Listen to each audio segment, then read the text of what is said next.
Entonces, hay algunos que incluso insinúan que el ejército tiene un sistema de recompensas que estimula este tipo de comportamientos, es decir, que entre más muertos en combate usted como soldado, como coronel presente, entonces se va a ver en la oportunidad de tomar ventaja de estas recompensas.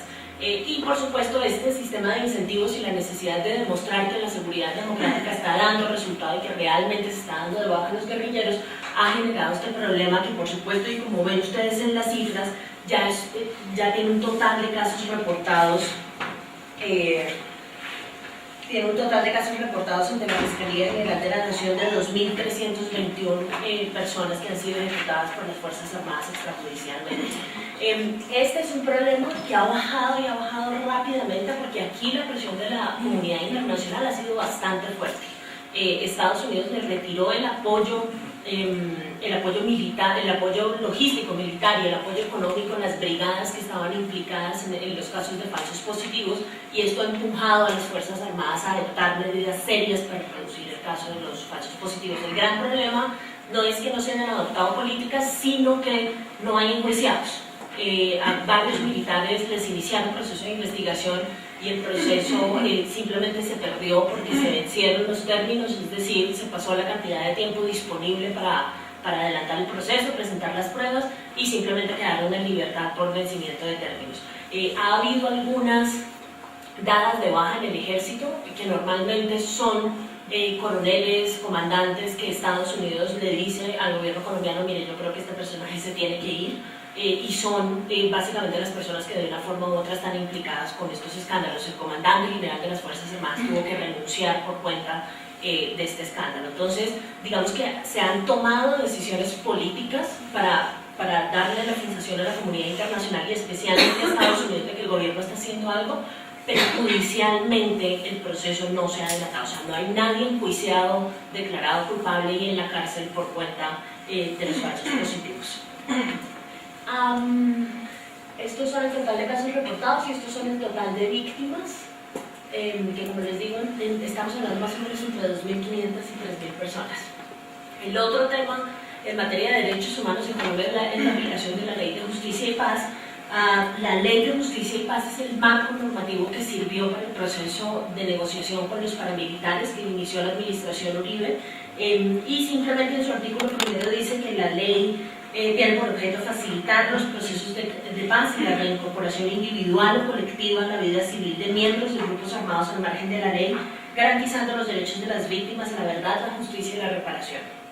Esta ley ha tenido muchísimos problemas. Si algunos de ustedes se acuerdan, recién se inició la primera administración de Álvaro Uribe, hubo muchas denuncias por parte de la comunidad internacional. La misma alta comisionada para los derechos humanos de Naciones Unidas públicamente dijo que ella tenía evidencias y tenía sospechas, por supuesto, de que Uribe estaba vinculado con los grupos paramilitares muy de cerca.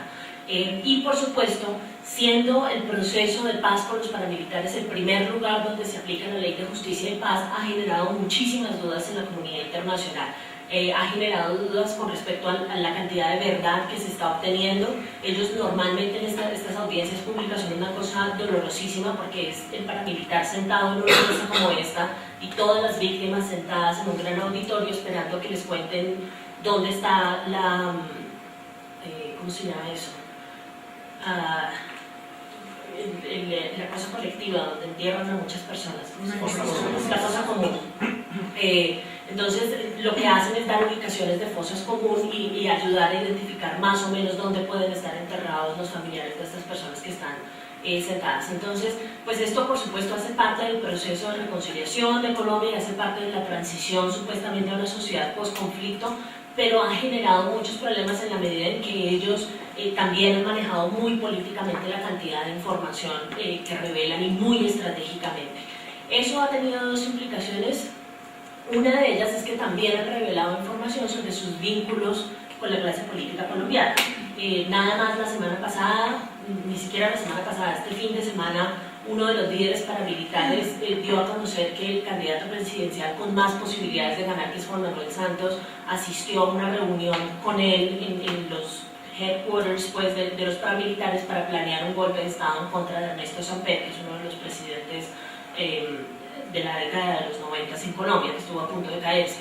Entonces, digamos que la relación entre la clase política y los paramilitares es una relación muy compleja, muy cercana, mucho más cercana de lo que uno quisiera que fuera, y eso ha llevado, y especialmente los vínculos con miembros de la administración Uribe, a que la administración Uribe simplemente decida que es una buena idea extraditarlos, ¿no? Y sacrificar de esa forma el rendimiento de cuentas y sacrificar de esa forma el contarle a la gente realmente lo que hicieron estas personas en materia de crímenes de lesa humanidad. Muchos de ellos, los cabecillas más importantes, están en este momento en Estados Unidos pagando penas por tráfico de drogas. Y no han podido lograr los fiscales colombianos que les den acceso a estas personas para poder interrogarlos sobre los crímenes de lesa humanidad por los que también tienen que ser juzgados.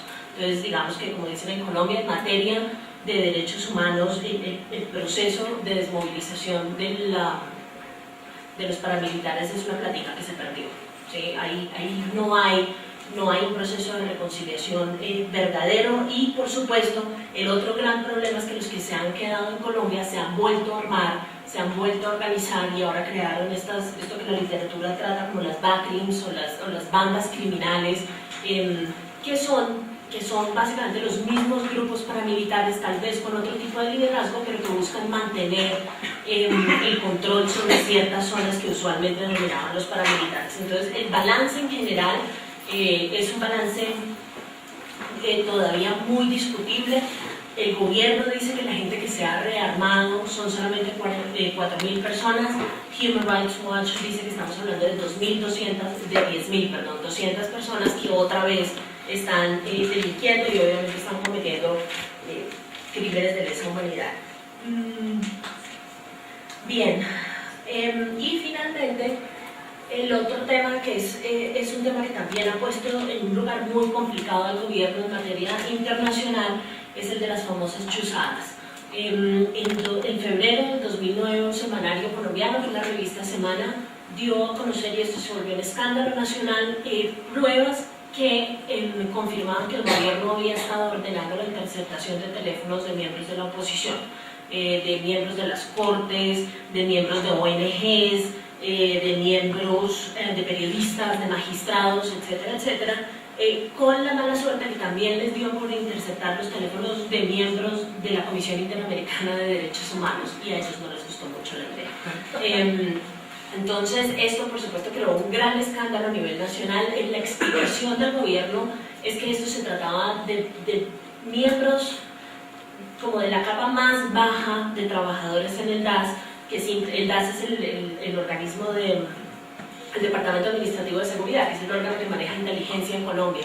Y ellos decían, mire, estos son solamente funcionarios de rango medio, de rango bajo, que se están buscando congraciar con sus jefes, es decir, que están haciendo más de lo que se les pide para que sus jefes digan, bueno, caramba, este personaje no tiene iniciativa. Pero la semana pasada la Fiscalía comprobó que las órdenes para la interceptación de teléfonos estaban saliendo de la Casa de Nariño, es decir, que sí habían sido una orden presidencial, y que sí altos miembros del gobierno colombiano habían estado utilizando la información que provenía de esas interceptaciones telefónicas para deslegitimar a la oposición y para adelantarse pues a los movimientos que eventualmente hicieran cualquiera de los miembros de estas agencias de las que les estoy hablando. Esto por supuesto ha sido un problema grandísimo. Nadie está en la cárcel, ha habido muchas destituciones, hay un par de exdirectores del DAS que han pasado por la cárcel y han vuelto a salir, pero no hay un proceso contundente de rendimiento de cuentas en este frente tampoco. Bien, frente a este panorama entonces la gran pregunta es, ¿cómo puede ser posible que uno firme tanto tratado y se comprometa tanto en la vida y diga sí, lo juro y voy a cumplir con todas estas reglas de arriba abajo, y se comprometa internacionalmente y uno tenga que seguir hablando de este nivel de violaciones? ¿Sí? Claramente aquí hay una esquizofrenia gigantesca entre la aproximación del gobierno colombiano a la legalidad internacional y la aproximación al cumplimiento de las reglas.